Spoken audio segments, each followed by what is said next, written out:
जब police William के घर वेलफेयर चेक के लिए गई तो उन्हें उस घर से बहुत तेज स्मेल आने लगी। Yeah, I'm getting it. Yeah, right here. I know that smell. जब उन्होंने अंदर जाकर देखा तो उनके सामने एक टीचर की बॉडी पड़ी थी। Really? घर को सर्च करने पर पता चला कि विक्टिम की गाड़ी घर से गायब है। गाड़ी की डिटेल्स निकलवाने पर पता चला कि ये गाड़ी उसकी स्टूडेंट टाइलर एलेकिन के पास है। Why that's Bill's car? Because he's dead. I don't know. I don't pay attention to him. Like, he ain't nothing to me. He's been beat to death, and you're driving the car. I don't know that you ain't got something to do with it. देखने में तो ये सीधा साधा simple सा case लग रहा था, लेकिन इसके पीछे एक भयानक और होलनाक क्राइम छुपा हुआ था। Come out with your hands up. We know you're in here. Come out. Fort Smith Police Department. Go ahead, hold traffic. Yeah, less than 33. Hey, come out. आज की हमारी क्राइम स्टोरी स्टार्ट होती है fort Smith आर्कनसा के town से। 11 जुलाई 2019 को police को call की जाती है कि उन्हें 72 साल के विलियम डुबोआ के घर पर वेलफेयर चेक के लिए जाना चाहिए। उसके नेबर डेंटन ने बताया कि कुछ दिन पहले विलियम के घर से बहुत अजीब आवाजें आ रही थीं। उस दिन के बाद से उसे नहीं देखा गया। ऑफिसर वहां पहुंचे तो डेंटन वहीं पर था। उससे इन्वेस्टिगेशन की गई और साथ में विलियम के कार के बारे में पूछा गया। नेबर ने बताया कि 3 दिन से उसकी कार भी यहाँ नहीं है। My bed the other night, I heard something fall, sound like Does he have a car? Yeah, a car, but Where's his car? his car's been gone for 2-3 days. इस पर ऑफिसर ने उससे कहा हो सकता है कि वो यहाँ पर न हो और कहीं चला गया हो। फीमेल ऑफिसर ने डोर पर नॉक किया लेकिन किसी ने आंसर नहीं किया। फिर वो बैक साइड से विलियम के बेडरूम की तरफ गई। वहां के बेडरूम की विंडो से बहुत बुरी स्मेल आ रही थी। इस स्मेल से ऑफिसर्स को लग रहा था कि घर के अंदर कोई चीज खराब हो रही है। उसने जल्दी से और ऑफिसर्स की हेल्प मांगी। Why station? Can we have an operator meet me on 3, please? उसकी हेल्प करने के लिए एक और ऑफिसर वहां पहुंचा। Odd smell when I open the door. No flies up here. When I rounded the corner, you only get it every now and then. Wait till you round the corner. That's when I really. उसने भी घर के गिर्द चक्कर लगाया तो smell उसे भी आ रही थी। Out right here. I know that smell. उनके पास वारंट नहीं था, इसलिए वो घर के अंदर एंटर नहीं हो सकते थे। ऑफिसर्स ने डिसाइड किया कि वो नेबरहुड से पहले इन्वेस्टिगेशन करेंगे, शायद उन्हें वहां से कोई क्लूज मिल जाएं। इन्वेस्टिगेशन करने पर पता चला कि जिस नेबर ने पुलिस को कॉल की थी वो हमेशा कोई ना कोई ट्रबल क्रिएट करता था। दूसरे नेबर्स का कहना था कि अगर विलियम के साथ कुछ बुरा हुआ होगा तो उनके ख्याल में इसमें डेंटन का ही हाथ होगा। सबको इन्वेस्टिगेट करने पर ऑफिसर्स को ऐसा लग रहा था कि किसी ने उसे बुरे तरीके से मारा और फिर उसकी कार लेकर भाग गया। 2700. Hey, he was a teacher at my junior high. So these people over here are saying that the guy next door is like always has some type of drama going on. Him and whoever are always fighting. Not him and Bill, but him and someone else. I mean, worst case scenario is somebody's, done something bad and took his car. फिर police ने landlord से duplicate की मंगवाई और दरवाजा खोलने लगे। Police जो थोड़ी देर बाद हॉरिफिक डिस्कवरी करने वाली थी उसके लिए वो अभी तैयार नहीं थे। पुलिस जब घर में एंटर हुए तो उन्हें बाथरूम से विलियम की बेजान बॉडी मिली। देखने से ही लग रहा था कि ये नेचुरल तरीके से नहीं मरा बल्कि उसे ब्रूटली मारा गया है। Splatter on the door frame? Is that splatter on the door frame? Yes, like Okay. there's stuff right there. Oh wow. Maybe his door was unlocked. There's no phone either. Police वहां evidence ढूंढने लगी और उन्हें कई ज्यादा evidence मिले। जिसने भी विलियम को मारा था उसने खुद को पकड़वाने के लिए एविडेंस वहां ही छोड़ दिए। पूरे घर में से कीमती चीजें गायब थीं और तमाम ड्रॉर्स खुले थे। विलियम की बॉडी स्मेल से पता चल रहा था जैसे उसे मरा हुआ काफी टाइम हो गया हो। साथ ही साथ फ्लोर पर हर जगह ब्लड था। पहले तो ऑफिसर्स को लग रहा था कि ये रॉबरी का केस होगा। थोड़ा और सर्च करने पर उन्हें पता चला कि घर में कहीं पर भी फोर्स्ड एंट्री के निशान नहीं। फ्रंट साइड का दरवाजा भी बाहर से बंद था। इसका मतलब ये था कि जो भी घर में एंटर हुआ उसके पास विलियम के घर की की थी। पुलिस को अब किसी न किसी तरह विलियम की कार जो कि रेड कलर की थी उसे ढूंढना था। All the doors in his bedroom are open. Keys, wallet, phone, stuff that normally would be laying out. So, He's got a random. What kind of car? Did I got it? He just told me it was red. उस car की pictures पूरी law enforcement को भेज दी गईं और वो उसे तलाश करने लगे। थोड़ी देर बाद विलियम का बेटा भी क्राइम सीन पर पहुंच आया। that's his son. That's his son. 10-4. उसके बेटे ने बताया कि विलियम की कार में जीपीएस ट्रैकर लगा हुआ है। ये इंफॉर्मेशन लेने के बाद पुलिस के लिए और भी आसान हो गया कि वो इस कार को लोकेट कर पाएं। उन्हें यह भी पता चला कि ये कार विलियम की वाइफ की है और वो अपने मोबाइल से कार की लोकेशन ट्रैक कर सकती है। पुलिस विलियम की वाइफ के घर पहुंचे। सूजन को जब ये बात पता चली कि उसका हस्बैंड उस दुनिया में नहीं रहा तो वो बहुत ज्यादा रो रही थी। Now, during, you want to sit down for a minute? No, I'm fine. Okay. All right. It might be better on your legs. Yeah. Just have a seat just for that. experience with Here's the experiencing deal. that. In every death investigation, we do a complete investigation from top to bottom because we सूजन retired nurse थी। Police ने उसे बताया कि उन्हें complete investigation करने के लिए उससे डिटेल्स चाहिए। उन्होंने उसे ये भी कहा कि उन्हें नहीं पता कि ये मर्डर है या नहीं, बस उन्हें फर्श पर काफी ज्यादा ब्लड मिला। इस पर सूजन का कहना था कि उसके हस्बैंड को हार्ट प्रॉब्लम थी, हो सकता है कि वो फर्श पर गिरा हो और वो ब्लड उसी की वजह से हो। फिर उसे बताया गया कि कार मिसिंग है। car is missing. Oh no. Yes. Yep. Where's your tracker? Do you have a tracker on that Yes. car? Yeah. Okay. सूजन ने जल्दी से अपना मोबाइल मंगवाया और कार की लोकेशन को ट्रेस किया। उन्हें पता चला कि कार इस वक्त जेपी ब्राइडर के पास है। 1 घंटे बाद पुलिस कार की लोकेशन वाली जगह पहुंची। बाहर एक कपल गाड़ी में कुछ सामान रख रहा था। पुलिस ने उनसे उनकी आईडी मांगी, लेकिन उनकी आईडी घर के अंदर थी। फिर पुलिस ने उन्हें साइड पर एक जगह खड़ा होने को कहा। Hang tight for me right here. We're gonna all go over here. Let's all go over here. What's going on? I don't know. Let's go over here. I mean, what, have we done something wrong? Yeah, something's going on. Go over there and we'll explain it to you. अब police घर के अंदर enter हुई और घर में जो भी है उसे बाहर आने का ऑर्डर दिया। Hey, come out with your hands up. We know you're in here. Come out. Fort Smith Police Department. Go ahead, hold traffic. Yeah, less than 33. घर में जो भी था वो उनसे पूछ रहे थे ये सब क्या हो रहा है। पुलिस ने बताया कि ये इन्वेस्टिगेशन है और वो घर के बाहर जाकर खड़े हो जाएं। पुलिस घर के हर एक रूम में जाकर वहां से सबको बाहर निकाल रही थी। सबको घर से बाहर निकालने के बाद उनसे पूछने पर पता चला कि ये कार टेलर एल्किंस की है। When asked any of them who's this red car, they all pointed to Taylor Elkins. जब टेलर से इस बारे में पूछा गया तो उसने बताया कि ये उसी की कार है। टेलर ने यह भी बताया कि ये कार उसने एक दोस्त जिसका नाम शॉन था उससे उधार ली।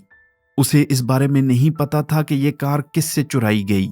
जब ऑफिसर्स ने उससे उसके मोबाइल के बारे में पूछा तो उसने कहा कि वो मोबाइल यूज नहीं करती।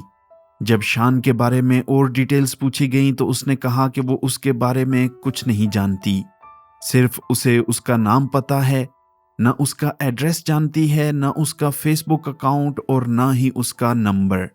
ऑफिसर्स नहीं जानते थे कि टेलर उनसे सच बोल रही है या झूठ, लेकिन उन्हें अब जल्द से जल्द शॉन को पकड़ना था। ऑफिसर्स ने जब टेलर की बैकग्राउंड हिस्ट्री निकाली तो उन्हें पता चला कि उसे कई बार अरेस्ट किया जा चुका है। शॉकिंग बात यह पता चली कि उसके ग्रैंड पेरेंट्स का घर विलियम के घर के साथ वाला है। That's Taylor's grandparents' house. That's what I said, because the address looked familiar. And then when I heard she was coming out here, it's like, I know this chick. Hey, are they homicide or? Oh, so you beat to death. Really? Danton, जिसने officers को call करके welfare check का कहा था, वो Tyler का grandfather था। Police के सामने अब 2 सस्पेक्ट डेंटन और टाइलर थे। टाइलर को अरेस्ट करके गाड़ी में बिठा दिया गया। वहां बाकी लोगों से भी बारी बारी इन्वेस्टिगेशन की गई, लेकिन उनकी कोई भी इन्वॉल्वमेंट विलियम या उसकी कार के साथ शो नहीं हुई। इनके अगेंस्ट कोई भी सॉलिड एविडेंस नहीं था, इसलिए उन्हें छोड़ दिया गया। टेलर से इन्वेस्टिगेशन करने के लिए उसे पुलिस स्टेशन ले जाया गया। इन्वेस्टिगेशन रूम में जब उसे बिठाया गया तो वो बिल्कुल रिलैक्स्ड थी। उसे कोई भी आइडिया नहीं था कि जब डिटेक्टिव इस रूम में एंटर होगा तो उसके पास उसके सारे झूठों का जवाब मौजूद होगा। इन्वेस्टिगेशन स्टार्ट हुई तो उससे पूछा गया कि उसे यहाँ क्यों लाया गया है। उसने बताया कि ऑफिसर्स को लगता है कि उसने कार चुराई है। उसने कहा कि उसका कोई भी लिंक कार चुराने से नहीं। उसका ये भी कहना था कि ये कार उसने शॉन से ली है, लेकिन उसका लास्ट नेम उसे नहीं पता। डिटेक्टिव ने सारी बातें उससे आराम से निकलवा ली। उसने बताया कि डेंटन उसका ग्रैंडफादर है और वो 2 दिन पहले उसके घर गई थी। Time prior to that, you were over there. 2 days ago? And what were you doing over there? उसे बिल्कुल भी अंदाजा नहीं था कि उसकी छोटी सी छोटी इंफॉर्मेशन उसके अगेंस्ट काम आ सकती है। फिर उससे विलियम्स के बारे में पूछा गया। उसने बताया कि वो विलियम्स को जानती है और वो उनके साथ वाले घर में रहता है। उससे पूछा गया कि लास्ट टाइम उसने उसे कब देखा। इस पर उसका आंसर था कि उसे नहीं पता। The guy that lives right next door to you, you know him? Yes. Who's that? His name's Bill. Bill what? I don't know. Oh. I don't know. I don't know people's last names. Oh. Yeah. How old's Bill? Yeah. Oh, I don't know. When's the last time you seen Bill? I don't know. I don't know. He works down there. So this car you've been riding around in, whose car is that? I don't know. फिर उसे कहा गया कि जो car उसके पास है वो उसने कहाँ देखी। इस पर उसने बोला कि ये कार विलियम की है। Where, Taylor? Where, Taylor? There. That's his car.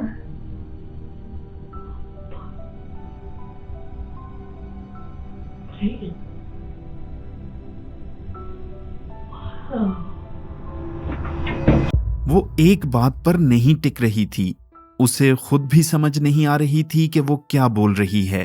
थोड़ी देर बाद उसने डिटेक्टिव से ये बोला कि उसे नहीं लगता ये कार विलियम की है। वो विलियम को इतने अच्छे तरीके से नहीं जानती। इस सब में उसका कोई भी हाथ नहीं है। Pay attention to him. Like, he ain't nothing to me. Really? He ain't nothing to me. इसके बाद डिटेक्टिव रूम से उठकर बाहर चला गया। बाहर जाकर उसने डेंटन को कॉल की। डेंटन ने बताया कि कुछ दिन पहले टेलर 2 वाइट मेल्स के साथ उसके घर पर आई थी। इस इंफॉर्मेशन को लेकर डिटेक्टिव दोबारा रूम में एंटर हुआ। वो टाइलर से कन्फेस करवाना चाहता था कि उसने जो कुछ भी विलियम के घर में उसके साथ किया वो उन्हें बता दे। डिटेक्टिव जब उससे क्वेश्चन करने लगा तो वो बहुत अजीब बिहेव करने लगी। वो ऐसा दिखा रही थी कि जैसे वो बहुत थक गई हो और सोना चाहती हो। डिटेक्टिव ने उससे पूछा कि उसका जो फोन था वो कहाँ गया। उसने बताया कि उसकी बेटी ने तोड़ दिया। फिर डिटेक्टिव ने पूछा कि वो जिन 2 वाइट मेल के साथ अपने ग्रैंडफादर के घर में गई थी वो कौन थे। इस पर टाइलर एकदम से सीधी हो गई और कहा कि वो नहीं जानती। डिटेक्टिव ने उसे बताया कि वो उनसे झूठ बोल रही है। उनके पास उसकी वो वीडियो है जिसमें उसके साथ 2 वाइट मेल्स ग्रैंडफादर के घर की तरफ आ रहे थे। टाइलर फिर भी इस बात को नहीं मान रही थी। उसका कहना था कि उसे याद नहीं। Thank you. Who are those 2 white males on? I don't even remember what it was. You know? जब डिटेक्टिव ने उसे कहा कि ये कार विलियम की है, इस पर भी टाइलर ने बोला कि अगर ये कार विलियम की है तो ये बहुत अमेजिंग होगा। टाइलर हर चीज को डिनाई कर रही थी तो डिटेक्टिव ने उसे पूरा सच बताया कि उसे पुलिस स्टेशन क्यों लाया गया है। ऑफिसर्स ने उसे बताया कि जो कार वो चला रही है वो विलियम की है जो मर चुका है।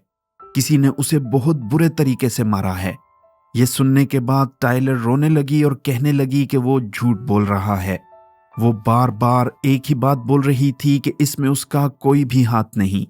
डिटेक्टिव ने उसे स्ट्रिक्टली बोला कि अगर वो उससे झूठ बोलेगी तो उसे पता चल जाएगा।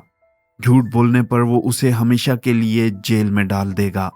ये सुनने के बाद टाइलर काफी ज्यादा इमोशनल हो गई और रोने लगी। इस सिचुएशन को देखते हुए डिटेक्टिव ने उसे और ज्यादा प्रेशराइज करना शुरू किया। वो जानता था कि इस इमोशनल स्टेट में टाइलर आहिस्ता आहिस्ता सब सच बोल देगी। टाइलर सारा कुछ शान पर डाल रही थी। उसका कहना था कि शॉन ने उसे असॉल्ट किया और उसके बेबीज को भी उससे लेना चाहा। यहाँ प्रॉब्लम ये थी कि जब डिटेक्टिव उससे शॉन के बारे में और डिटेल्स पूछता तो वो सिंपली कहती कि उसे नहीं पता। वो सब कुछ घुमा फिरा कर शॉन पर ही खत्म करती, लेकिन फिर कोई डिटेल्स नहीं देती। डिटेक्टिव उठकर रूम से बाहर चला गया ताकि वो शॉन के बारे में और डिटेल्स कहीं से इकट्ठी कर सके। उन्हें जो कुछ मिला उसने टेलर को और भी ज्यादा बुरी सिचुएशन में डाल दिया। डिटेक्टिव अब शॉन के बारे में इंफॉर्मेशन लेकर रूम में एंटर हुआ। उसने टाइलर को उसकी पिक्चर दिखाकर पूछा कि इस पर्सन से उसने कार ली। इस पर उसने कहा कि हाँ। डिटेक्टिव ने कहा कि अगर वो उसे बताए कि ये पर्सन जेल में है तो तब। इस पर अगेन टाइलर ने कहा वो नहीं जानती। डिटेक्टिव ने कहा अगर वो जेल में है तो वो उसे कार कैसे दे सकता है। इस पर वो थोड़ी देर खामोश रही और फिर बोली ये वही है। So this is the guy you said you got a car from? Mm-hmm. Are you sure? What about he's in jail? What about he's been in jail since June the 6th? You think I'm making this up? No. So if he's in jail, how did he give you the car? It was him. I'll be sure. Tyler सच छुपाने के लिए Shawn का सहारा ले रही थी, लेकिन उसने उसका ये झूठ भी उसके सामने रख दिया। उसके ना मानने पर डिटेक्टिव उठकर रूम से बाहर गया और फिर दूसरे ऑफिसर्स ने आके उसे अरेस्ट कर लिया। उसे जेल में भेजने के बाद डिटेक्टिव बाकी की स्टोरी जानने के लिए इस केस पर और ज्यादा काम करने लगे। अगले दिन दोबारा टाइलर को इंटरोगेशन के लिए लाया गया। इस बार डिटेक्टिव पूरी तैयारी के साथ आया था और उसके पास सारे सबूत थे। ऑफिसर्स ने उसे डेड बॉडी की पिक्चर दिखा के पूछा कि क्या उसे भी यकीन आ चुका है कि विलियम मर चुका है। इस पर उसने कहा कि वो ये पिक्चर नहीं देखना चाहती। अब भी वो इस बात को नहीं मान रही थी कि उसी ने विलियम को मारा है। टाइलर ने कहा कि ऑफिसर्स उस पर यकीन नहीं कर रहे। इस पर ऑफिसर्स का कहना था कि वो झूठ बोल रही है और वो ये जानते हैं। If you don't believe anything. I'm sorry? You don't believe anything. I don't believe liars. Okay? Okay. इस बार टाइलर का बिहेवियर पहले से काफी ज्यादा चेंज था। वो कंफ्यूज्ड भी थी और डरी हुई भी। फिर उसने अपनी मदर को परमिशन लेकर कॉल की। इस कॉल के बाद उसने सारा इल्जाम जो पर डालना शुरू किया। उसने बताया कि उस दिन जो उसकी ग्रैंड पेरेंट्स के घर आया, उसने विलियम के घर चोरी करने का प्लान किया। टाइलर का कहना था कि इसके बाद वो मैकडॉनल्ड्स चली गई और जब वापस आई तो जो ने उसे बताया कि उसने विलियम को मार दिया है। I didn't know if I knew all that. I would have took his car, believe me. If I knew he was dead like that. Where's you like? Tyler की अब ये नई स्टोरी सच है या झूठ इसका कुछ नहीं पता, लेकिन डिटेक्टिव्स अपनी फुल तैयारी के साथ टाइलर को इंटेरोगेट कर रहे थे। उनके पास ऐसे एविडेंसेस थे जिनसे उन्हें पता था कि उस वक्त टाइलर विलियम के घर पर थी। डिटेक्टिव ने उसे कहा कि विलियम के हैंड से उन्हें कुछ हेयर्स मिले हैं। इन हेयर्स का कलर उसके हेयर से मैच करता है। इससे पहले कि वो कोई और एक्सक्यूज देती, ऑफिसर्स ने उसे ये भी कहा कि जो के सर के ऊपर कोई भी हेयर नहीं है। One thing that is concerning is the fact that Bill does have hair in his hand. Okay. And we had a detective down there during his autopsy who states that the hair is the same color as yours. Okay. And Joe doesn't have any hair. So where did that come from? Because I didn't see him afterwards. साफ जाहिर है कि Tyler की ये story भी झूठ निकली। वो खुद को बचाने के लिए झूठ पे झूठ बोली जा रही है। टाइलर ने डिटेक्टिव को जवाब दिया कि वो नहीं जानती उन हेयर्स के बारे में। देखा जाए तो जब भी डिटेक्टिव्स टाइलर से कोई भी डिटेल लेने लगते हैं तो वो सिंपली कहती है वो नहीं जानती। उसे ये डिटेल्स इसलिए नहीं पता क्योंकि वो उनसे स्टार्ट से ही झूठ बोलती आ रही है। डिटेक्टिव्स के पास हेयर्स के अलावा एक और डिटेल थी और वो ये कि विलियम के मर्डर के बाद उसकी कार में कौन था। सुजन के मोबाइल से कार की सारी लोकेशन निकाली गई और फिर सीसीटीवी फुटेज से गाड़ी को ट्रैक किया गया। उन्हें पता चला कि ये कार विलियम के मर्डर के बाद से टाइलर के पास थी। डिटेक्टिव ने मोबाइल में टाइलर को सारी डिटेल्स दिखाई। उसे उसकी पिक्चर भी दिखाई और साथ में जो भी था, जो के दोनों इस गाड़ी में बैठे थे। वो यहाँ पर भी जो को ही मर्डर ठहरा रही थी। सच न बोलने की वजह से डिटेक्टिव भी उससे थक चुके थे। अब उन्होंने दूसरे मेथड्स को अप्लाई किया। ऑफिसर्स ने उसका पॉलीग्राफ टेस्ट लिया, डीएनए सैंपल और हेयर सैंपल भी लिए। पॉलीग्राफ टेस्ट लेने के 2 दिन बाद उसका रिजल्ट टाइलर को बताया गया। ऑफिसर्स ने उसे बताया कि टेस्ट सही नहीं आए। उसमें पता चला कि वो उनसे झूठ बोल रही है। इस पर अगेन उसने बोला कि नहीं, उसने सच बोला है। पॉलीग्राफ टेस्ट को भी मानने से उसने डिनाई कर दिया। इस टेस्ट में जब उससे पूछा गया कि उसने विलियम का मर्डर किया है तो उसका जवाब उसने गलत दिया। अब टाइलर ने कहा कि वो इस सब से थक चुकी है और ऑफिसर्स उसके साथ बहुत रूड बिहेव कर रहा है। Well, I really don't give a shit if you're in the mood or not. Of course you don't. All right? You're a rude person. I'm not a rude person. Yes, you are. You're a rude, cold, heartless murderer. That's what you are. No, no. Tyler ने ये कभी confess नहीं किया कि उसने William को मारा है। उसका डीएनए विलियम के हैंड से मिले गए हेयर के साथ मैच कर गया। पुलिस के पास ये सबूत काफी था उस पर मर्डर का चार्ज लगाने के लिए। 19 अक्टूबर 2019 को फर्स्ट डिग्री मर्डर का चार्ज लगाया गया और 40 साल के लिए सजा सुनाई गई। बाद में जेल में उसने अपने रूममेट के साथ शेयर किया कि उस दिन वो विलियम के घर गई थी। वो विलियम से कुछ पैसे उधार लेना चाहती थी, लेकिन उनके दरमियान झगड़ा हो गया। इस झगड़े में उसने विलियम को हथौड़ी लेकर मार दिया। टाइलर ने कभी भी पुलिस या किसी और ऑफिसर के सामने ये स्टोरी नहीं बताई। आपका इस बारे में क्या कहना है? कमेंट में लाजमी बताइएगा।